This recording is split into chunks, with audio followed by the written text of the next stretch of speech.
Esports Star Indonesia telah menjadi ajang pencarian bakat talenta-talenta muda dalam bidang e-sport. Di ajang ini para gamers dipersiapkan sebagai players kelas dunia. Kini PT Esports Star Indonesia berencana membangun game sendiri buatan anak bangsa yang akan mendunia. Games PT Esports Star Indonesia nantinya juga akan dikolaborasikan dengan berbagai platform milik MNC Group, salah satunya Vision Plus. Kita mau menjadi game publisher, itu gaming business in Indonesia. Tapi sebenarnya kita bukan hanya untuk Indonesia market, kita memang goes to global market.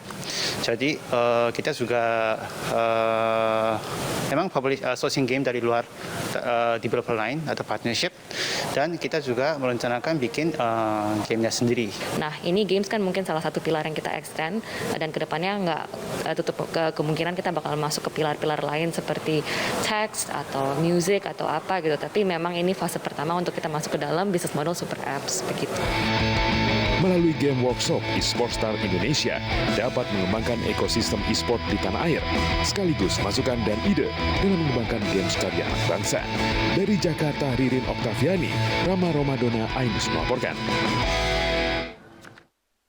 Pemirsa, semakin dekat waktu untuk berbuka puasa, kita akan memantau bagaimana suasana warga berburu takjil di kawasan Sabang, Jakarta. Dan untuk mengetahui suasana terkini di sana, sudah ada rekan kami Camar Haenda. Selamat sore, Camar. Bagaimana situasi berburu takjil warga pada sore hari ini? Ya, selamat sore Davi dan juga pemirsa. Apakah Anda sudah membeli takjil ataupun kudapan untuk berbuka puasa?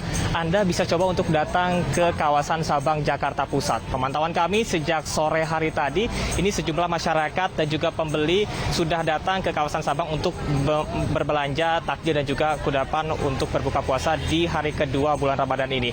Tampak di samping saya, tepatnya di seberang saya, ini kedai dari mereka yang penjual takjil dan juga goreng-gorengan. Tadi kami juga melihat mereka menjual sejumlah kudapan seperti kolak pisang, kolak ubi, pacar Cina. Ini ramai didatangi oleh pembeli. Nah, saya akan mengajak Davi dan juga pemirsa bersama juru kamera Gilang Ramadan. Kita akan melihat apa saja sih menu yang ada di sini. Nah, ini sudah ada kolak pisang, kemudian juga ini ada pacar Cina ataupun mutiara, kemudian juga ada kolang-kaling ya. Nah, kita akan mengajak untuk penjual untuk berbincang bersama kami dengan Mas siapa, Mas? Mas Rahmat, Bang. Mas Rahmat, bisa diceritakan ini jualan apa aja nih, Mas? Ini jualan kolak sama gorengan, Bang. Untuk menu primadonanya nih selama bulan Ramadan apa aja nih, Mas? Inilah kolak ini. Oke, sekarang kan ini udah 2 tahun pandemi nih. Sekarang udah bisa jualan lagi. Tanggapannya seperti apa, Mas? Ya, tanggapannya untuk tahun ini alhamdulillah agak berkembang, nggak seperti kayak tahun kemarin kan. Kalau tahun kemarin kan pandemi lagi parah-parahnya, jadi pendapatan juga agak berkurang. Bedalah sama tahun yang sekarang ini. Oke, baik. Davi dan juga pemirsa dapat dilihat ini sejumlah kudapan khas Ramadan. Ini dapat dilihat di layar kaca Anda, ini adalah kolak ubi, kemudian juga kolak pisang, ada juga sejumlah gorengan. Ini harganya murah sekali. Untuk kudapan seperti kolak, ini seharga Rp10.000 saja per satu cupnya. Kemudian juga ada gorengan-gorengan yang harganya ini memang agak sedikit naik apabila dibandingkan dengan sebelum terjadinya kenaikan minyak goreng. Ini seharga Rp1.500 hingga dengan Rp2.000 per satu buah gorengannya. Padahal sebelum terjadi kenaikan minyak ini masih seharga Rp1.000, bahkan Rp2.000 bisa dapat 3 nih Davi dan juga pemirsa. Nah, tentunya Davi dan juga pemirsa, ini menjelang sore hari sekitar pukul 7, maka para penjual takjil ini akan tutup, kemudian akan berganti dengan sejumlah pedagang kaki lima lain, makanan seperti gulai, kemudian juga ada sate, dan juga tentunya yang saat ini memang digandrungi oleh masyarakat adalah nasi goreng Kebon Sirih. Jadi Davi dan juga pemirsa dapat dijadikan sebagai salah satu referensi Anda untuk mencari kudapan berbuka puasa, yakni di kawasan Sabang, Jakarta Pusat ini. Sementara demikian, Davi kembali ke Anda di studio. Baik. Menggoda sekali ya itu pacar Cinanya. Camar, jangan lupa untuk membeli satu sebelum tutup. Terima kasih Camar atas laporan Anda langsung dari kawasan Sabang, Jakarta Pusat. Selamat bertugas kembali. Pemirsa, tradisi bagi-bagi bubur samin di bulan Ramadan kembali digelar. Ratusan warga memadati halaman masjid untuk mendapatkan bubur samin sebagai santapan berbuka puasa di rumah.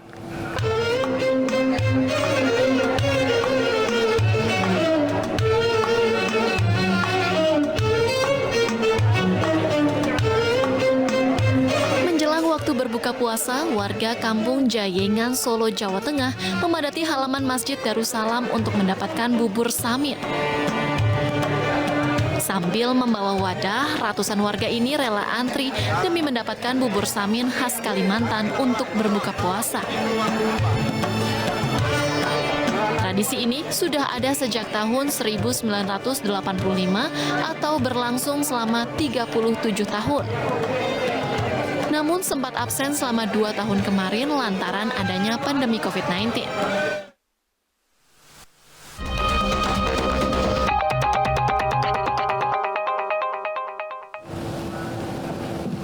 Pemirsa, perseteruan Rasman Arif Nasution dengan Hotman Paris terus bergulir. Perseteruan berawal dari Rasman yang menyebut kliennya direbut oleh Hotman Paris.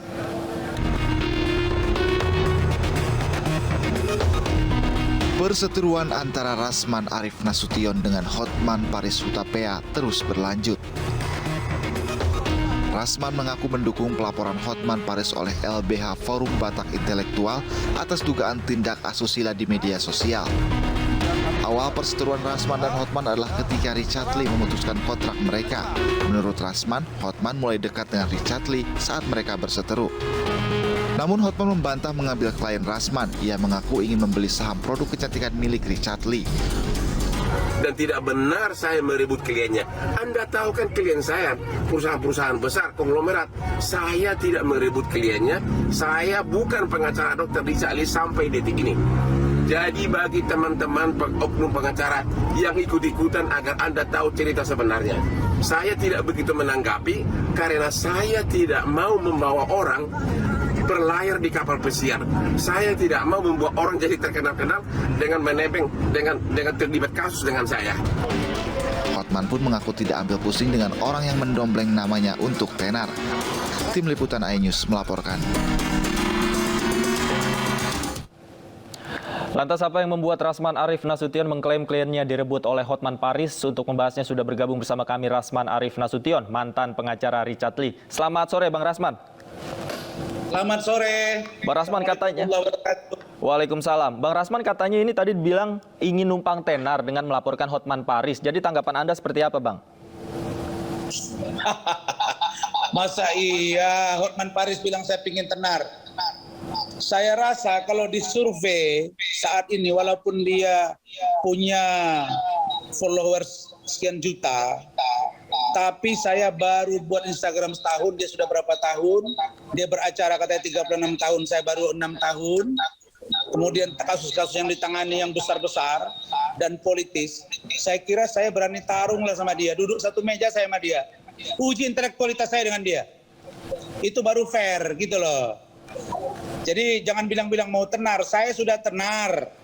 Justru saya aneh aja tuh, katanya orang kaya, punya mobil. Mobilnya itu kalau saya nggak salah itu Lexus, Alphard, beda dengan Alphard, saya juga punya. Itu plastiknya koyak-koyak tuh, jangan kampungan begitulah, suruh copot itu plastiknya. Buat malu itu Hotman. Sekarang kau jumpa imbang sekarang kan, repot kau kan. Dan saya baru datang dari Bareskrim Mabes Polri, dari Polda Metro, saya koordinasi, saya verifikasi data-data terkait dengan dugaan video porno, pornografi, porno aksi. Sudah, Richard Lee juga sekarang kawanmu itu kan, sudah dua-dua sudah TSK, sudah clear, dua-dua kalian berhadapan dengan hukum. Kau fight sama saya, itu intinya. Oke, baik. Artinya tidak benar bahwa ada dendam pribadi karena klien Anda direbut begitu. Tidak betul ya?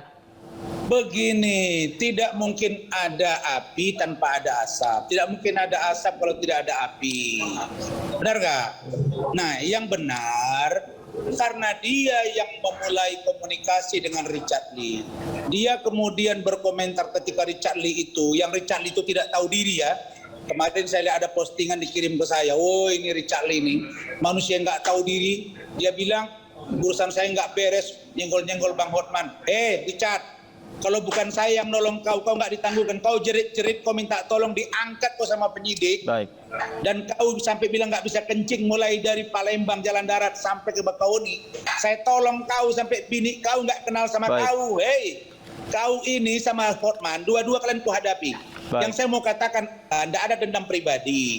Yang benar adalah Hotman Paris itu dia ada mengunggah foto-foto yang vulgar. Sehingga FBI dan Ibu Redenetti melaporkan dia. Maka tunggulah proses hukum ini agar kau pertanggungjawabkan. Saya bukan pelapor. Tapi banyak orang di belakang sekarang yes. Karena Anda kami duga tidak punya sikap yang jelas tentang officium nobile. Apa itu? Pekerjaan yang mulia, yang punya etik, orang Batak, lawyer, seluruh Indonesia tidak nyaman dengan sikap Anda. Barusan Saur Siagian, pengacara yang senior juga, itu juga sangat keberatan dengan cara Hotman. Dan yang terakhir, saya baru dapat informasi, salah seorang calon wakil gubernur Jawa Tengah, dia mengatakan akan melaporkan Hotman Paris karena membawa-bawa nama Bung Karno dengan alasan dansa. Dansa Bung Karno beda dengan dansa Hotman Paris. Oke? Baik. Sampai di situ. Baik, artinya laporan juga sudah dilayangkan dan sudah diproses, Bang ya. Kita tunggu nanti prosesnya seperti apa di Polda Metro Jaya. Baik, Bang Rasman, terima kasih banyak atas waktunya sudah bergabung bersama kami di iNews Sore. Selamat sore. Terima kasih.